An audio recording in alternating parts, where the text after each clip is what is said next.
C'est vrai, on a appris que vous étiez en Andangika. Est-ce que vous pouvez nous dire comment vous avez trouvé la ville après avoir passé beaucoup de temps en dehors de la RDC? J'ai passé plus de 20 ans en dehors de la RDC, 27 ans même. Quand on revient après 27 ans, d'abord, surtout en Bujumbura, il y a beaucoup d'émotions. Parce que, quoi que l'on dise, on retrouve le parfum, on retrouve le paysage, et puis on voit autour de soi. Tout ça, ça réveille des sentiments positifs, des souvenirs. Mais en même temps, on regarde ce qui se passe, la ville comme elle est devenue. Et je suis désolé de vous dire qu'elle n'est pas comme je l'avais laissée. Il y a une progression pas toujours positive. Les routes, par exemple, sont dégradées.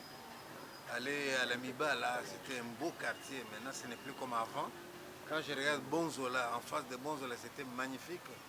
Tout ça, c'est des choses qui se sont dégradées. Et je peux comprendre, hein, la population a augmenté. Il y a des gens de partout. Les motos, je n'avais pas laissé. J'avais laissé encore des voitures. Tout ça a changé. Bon, c'est l'évolution, je suis d'accord. Et alors, la leçon que je peux en tirer, c'est de dire aux gens que les Africains, généralement, se contentent de dire « j'ai construit une maison ». Moi, je vous dis, vous avez construit une maison, il faut l'entretenir aussi. Entretenir une maison, c'est-à-dire que vous l'avez construite aujourd'hui, 5 ans après, remettez une couche de peinture. Vous regardez la toiture, il commence à avoir de la rouille, eh bien, peignez, mettez de l'entourage. Donc on entretient une maison, on entretient une ville, on entretient des routes. Et ça, je n'ai pas vu. Bon, mais par-ci, par-là, j'ai quand même vu des travaux, des gens qui construisent dans les terrassiers, qui construisent. C'est-à-dire, on ne peut pas dire qu'il n'y a rien, mais c'est un gros chantier. Je trouve que mon pays, le Kasaï, c'est un très gros chantier et qu'il faut que tous les gens de bonne volonté s'y mettent pour améliorer le pays. Voilà ce que j'ai trouvé. Vous avez rencontré l'autorité provinciale. Est-ce qu'on peut avoir l'essentiel de votre entretien? Je vous signale que les gens qui font du bien dans ce pays, ce n'est pas toujours les gens qui crient. Moi que vous voyez, je suis parti en Europe. Pendant tout ce temps-là, je ne suis pas venu. Je n'ai pas oublié le pays. La preuve, j'ai ici une école que j'ai construite du côté du marché Tchikilangi, quartier Lusengo. Il y a une école primaire qui s'appelle Rayon de Soleil. J'ai construit une école là-bas. J'ai construit une école dans un village du côté de Boko Kalonji. Mais toutes ces deux écoles-là, c'est dans le but sans lucratif. C'est-à-dire, je n'en attends rien. Mon problème, c'est d'aider mes compatriotes à aller à l'école. C'est ma petite contribution. Alors, l'autorité provinciale est au courant de ce que je fais comme travail. Elle le sait de la Belgique, elle savait que je fais ce travail-là. Alors, il m'est déjà arrivé de faire appel à elle pour me faciliter l'accès soit au dossier qu'il fallait remplir pour avoir un compte en banque, etc. On demande la signature de l'autorité. Bon, parfois, je fais appel à elle, elle m'a donné un coup de main. Donc, en arrivant ici, c'était un devoir de la rencontrer pour dire je suis là, faire connaissance, on se connaît, et lui dire ce que je suis venu faire. Elle aussi en a profité pour me dire tu as vu, n'est-ce pas? Oui. Alors là où tu rentres, n'aille pas dormir. Là où tu rentres, pense à ce qui se passe ici. Et lorsqu'on dit penser à ce qui se passe ici, c'est comme quand je suis allé tout à l'heure, j'étais à Chibombo dans une école construite par quelqu'un qui est en Allemagne, c'est Abbé Mtomboachi. Les gens dans la classe, j'ai dit aux élèves, montrez-moi votre livre de psychologie. Les élèves, personne n'avait un livre de psychologie. Or, moi, j'ai écrit 4 livres de psychologie avec l'agrément du ministère Kinshasa. C'est ça qu'on étudie dans les villes où on entre. Prenez les livres. Vous vous rendez compte? Quand on dit prenez les livres, on prend les livres de quelqu'un originaire d'Mbujimai. Mais les gens d'Mbujimai eux-mêmes n'ont pas ces livres-là.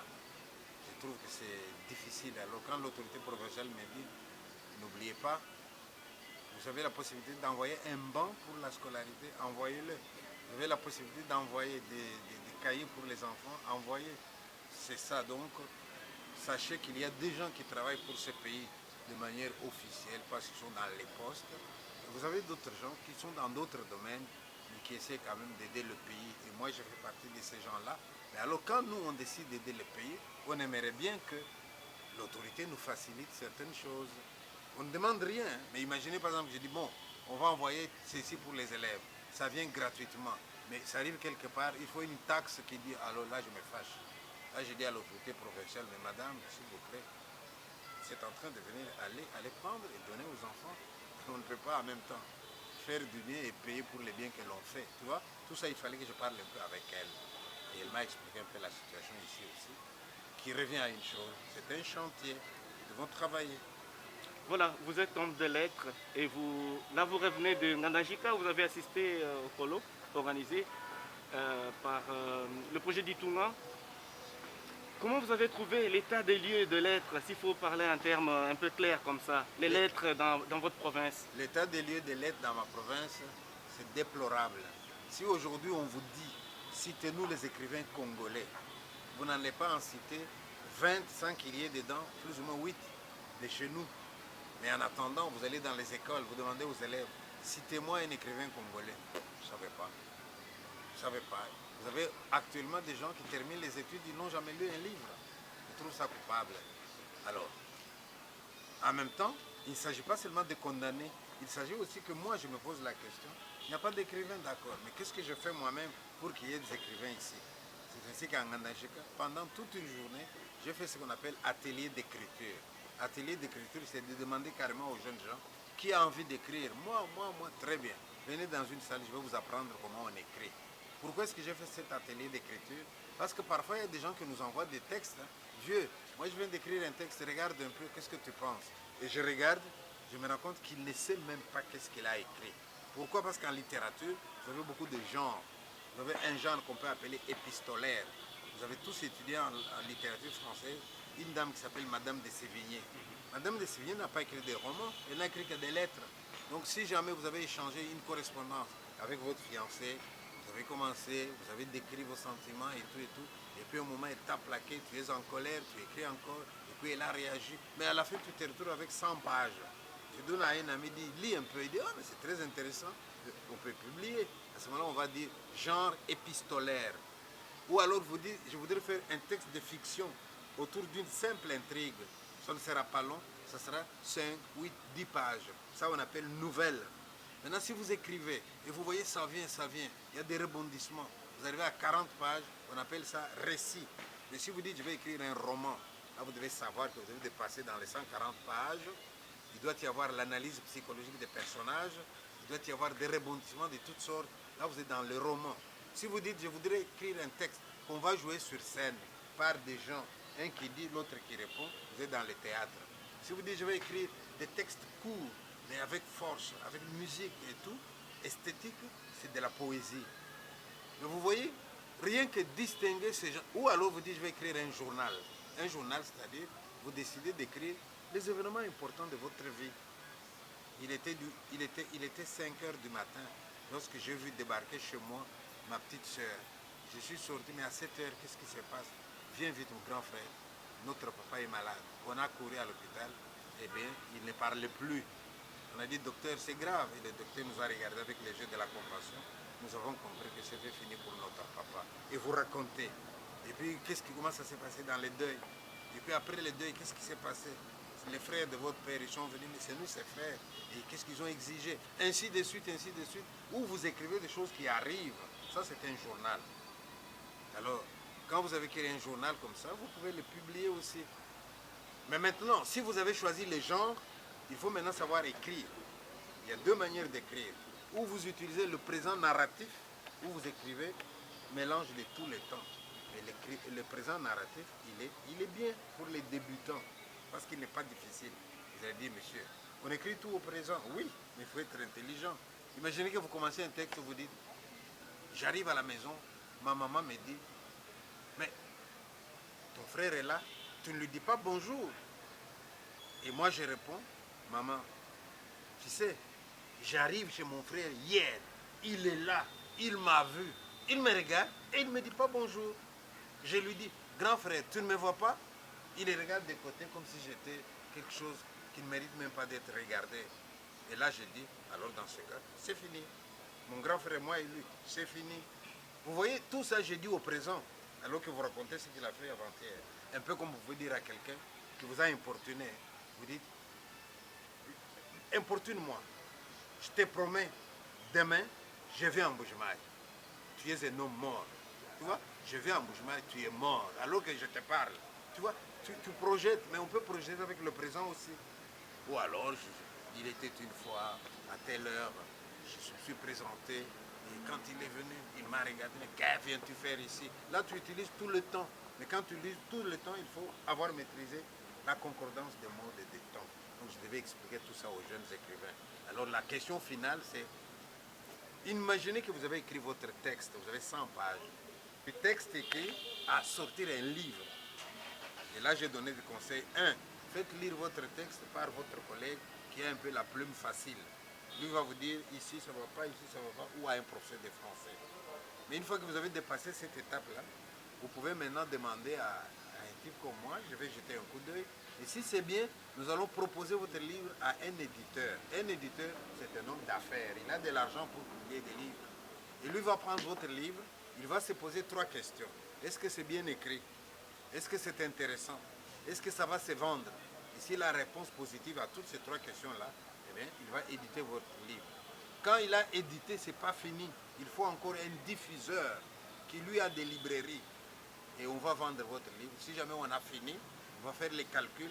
Et vous, en tant qu'auteur, vous n'avez que 10% de ce que votre livre va rapporter. Voilà, c'est comme ça les chemins des livres. Maintenant, si vous me demandez, monsieur, est-ce qu'on peut être riche avec les livres? Je vous dis non, non, non, non.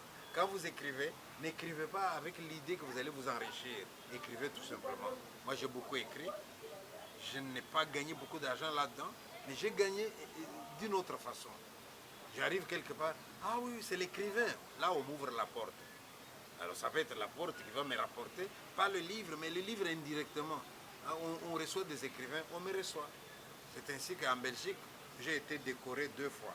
En Belgique, je suis citoyen d'honneur de la province du Bas-Wallon et je suis officier de l'ordre de Léopold.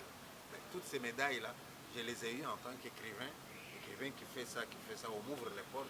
Donc l'écriture, ça peut être une clé qui va vous ouvrir les portes et ces portes-là, ça peut vous aider. Mais pas dans l'idée, je vais devenir riche. Non, écrivez. Si l'argent vient, ça viendra. Mais si vous dites, je vais gagner de l'argent, là, vous n'allez pas avancer. Voilà, puis Chibanda la Bouchitou, on va terminer peut-être par une petite histoire qui peut faire du bien pour ceux qui vont vous suivre en fait à partir des médias de Une Mbujimayi. petite histoire. Ouais. Mais je vais m'adapter à la situation. C'est l'histoire d'un monsieur qui habite en Europe, n'est-ce pas? Il a un petit frère ici. Et alors il dit à son petit frère, le petit frère dit, vieux, paye-moi mes études s'il te plaît. Et le vieux, il paye les études. Et vous savez très bien que ça coûte cher les études ici. Hein. Tantôt frais d'inscription, tantôt lecture de mémoire, tantôt. Le monsieur de l'Europe, il a beaucoup dépensé. Mais voilà que même après avoir dépensé, son frère continue à lui demander de l'argent. Lui dit, mais attends, tu as quand même fini. Il dit, vieux, viens voir ici. Hein. Ici, on finit, il n'y a pas de boulot. Et il arrive.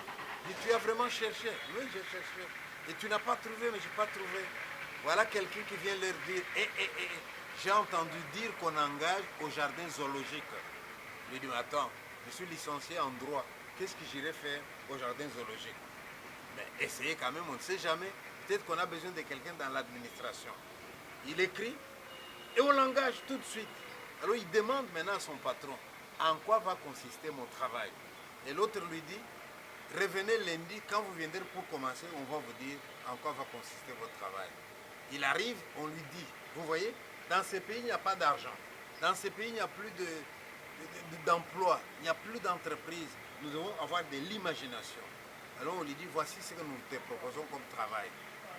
On va te donner un costume, mais taillé dans une peau d'antilope. Et tu vas porter ce costume-là. Et on va te mettre dans une cage. Et ton travail, c'est de sauter. Mais pendant que tu sautes, tu fais attention à ce que les gens disent. Les gens vont se rendre compte qu'au zoo, il y a un animal intelligent. Alors ils vont venir par curiosité. Ils seront nombreux. Et quand ils viennent, ils payent les droits d'entrée. Et nous, on aura de l'argent pour te payer. Et tu auras $2000 par mois. Le type dit, non, laissez-moi aller demander à ma femme. J'ai fait une licence. Et là, vous allez me réduire à quelqu'un qui saute dans les eaux. Et il va demander à sa femme, chérie, écoute ce qu'on m'a expliqué. Et la femme lui dit, écoute, moi j'ai le choix. Un mari licencié en droit, au chômage, moi et les enfants nous crevons de faim.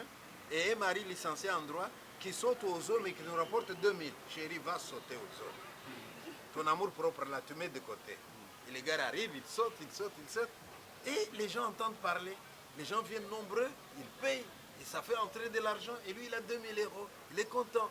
Et voilà qu'un jour, le pauvre, il a tellement sauté qu'il s'est fatigué. Et alors il s'est assoupi, il s'est endormi. Mais pendant qu'il dort, les soigneurs viennent pour nettoyer la cage. Et il les trouve endormis. Mais comme les soigneurs avaient beaucoup de respect pour les animaux, il ne l'a pas réveillé. Il a pris avec précaution, il l'a déposé dans la cage d'à côté. Et il a nettoyé. Mais quand il a fini de nettoyer, au lieu de remettre notre ami dans sa cage, lui il prend son balai et son seau, il se met à partir. Et juste à ce moment-là, lui il se réveille. Il se réveille, il regarde à côté de lui, à 1 mètre, il y avait un lion qui dormait là. Il dit, mon Dieu, je comprends pourquoi on m'a engagé, c'est pour me donner à manger au lion. Il se met à trembler, il a envie d'appeler celui qui part. Mais s'il crie, le lion va se réveiller. Vous voyez la scène. Et le type, il est en train de partir. Et le lion qui dort. Le type dit, mon Dieu, je suis mort. Il commence à faire sa prière. Il commence à transpirer. Il a tellement transpiré, à trembler. Un moment, c'est le lion qui lève la tête, qui regarde vers lui, qui le voit trembler et qui lui dit, ne t'en fais pas mon frère, j'ai fait le même travail que toi.